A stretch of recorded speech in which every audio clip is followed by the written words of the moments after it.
যে স্বপ্নের জন্য যারা প্রাণ দিয়েছে সেই স্বপ্নকে আমরা বাস্তবায়ন করবই। এটার থেকে আমাদের বেরিয়ে যাবার কোনো উপায় নেই। আমাদের প্রতিজ্ঞা রইল আমরা এটা করব।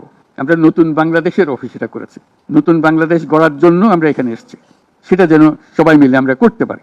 দেয়ালের যে লেখাগুলো যখনই দেখি অবাক লাগে, এত কথা কিভাবে এদের মনে আসলো। এদের পেছনে তো কোনো কবি নাই, কোনো সাহিত্যিক নাই, কোনো পণ্ডিত নাই যে কথাগুলো জোগাড় করে করে দেবে, কিন্তু সারা শহর ছড়িয়ে আছে, অন্যান্য শহরেও আছে। প্রতিটি কথা অত্যন্ত মূল্যবান, ছোট্ট কথা, ছোট্ট ছবি, অত্যন্ত মূল্যবান। শুধু বাংলাদেশের মানুষ উতলা হয়ে গেছে নতুন বাংলাদেশ করার জন্য, তাই না?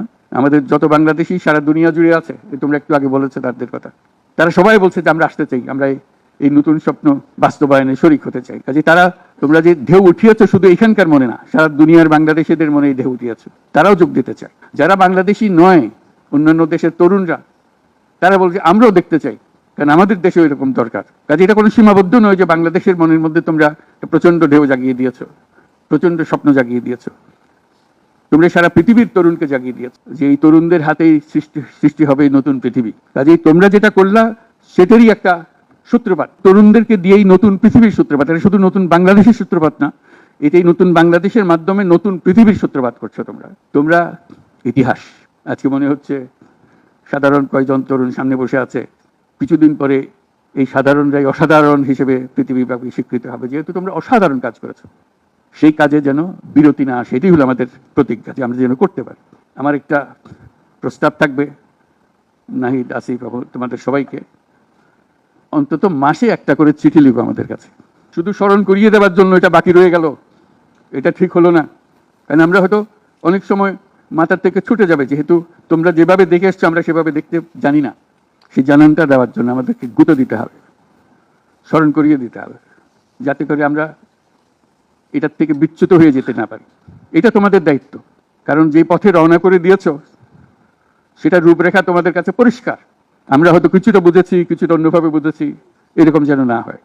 তোমাদের ঠিকভাবে যে স্বপ্ন তোমরা দেখেছো সেই স্বপ্নটা যেন আমরা আমাদের সাধ্যমতো রূপ দিতে পারি। বহু লোক বসে আছে যারা এই দুঃস্বপ্ন থেকে আমরা জেগে ওঠার কারণে তারা দিশেহারা হয়ে গেছে। একদিন চুপচাপ শুয়ে শুয়ে দুঃস্বপ্নের মধ্যে এরা ছিল, দুঃস্বপ্ন দেখছিল, আমরা শান্ত আনন্দ সহকারে লুটপাট করে যাচ্ছিলাম, হঠাৎ করে গোলমাল হয়ে গেল। তারা কি চুপচাপ বসে থাকবে? মোটেই না। খুব চেষ্টা, কাজে যে কাজ শুরু করেছো এই কাজ সমাপ্ত না হওয়া পর্যন্ত এর থেকে বেরিয়ে যেও না। বাংলাদেশের জন্ম থেকে আজ পর্যন্ত এই সুযোগ আর আসে নাই, যে সুযোগ তোমরা আমাদের হাতে তুলে দেবে। এই সুযোগ যেন হাতছাড়া না হয়। এই সুযোগ হাতছাড়া হলে বাংলাদেশের আর কোনো ভবিষ্যৎ থাকবে না। কাজে এটা যেন শুধু রাষ্ট্র নয়, পৃথিবীর সম্মানিত রাষ্ট্র হিসেবে প্রতিষ্ঠিত হতে পারে, যেহেতু তরুণরা এটার হাল ধরেছে। এই কারণে এটা ভিন্ন, এই কারণে এটা ইউনিক, অনন্য। এই অনন্য একটা দেশ আমরা তৈরি করতে চাই। তোমাদের চিন্তায় স্বচ্ছ, তোমাদের চিন্তায় সঠিক, এটা মুঠো থেকে ছাড়বে না, হাত থেকে ছাড়বে না, এবং আমাদেরকে স্মরণ করিয়ে দেবে যদি আমরা এটার, এই স্বপ্নের থেকে দূরে সরার কোনো কাজ করে ফেলি। আমাদের কারো কোনো ইচ্ছা নাই এই স্বপ্ন বাইরে যাওয়ার, এই স্বপ্ন বাস্তবায়ন করাই আমাদের সার্বক্ষণিক কাজ।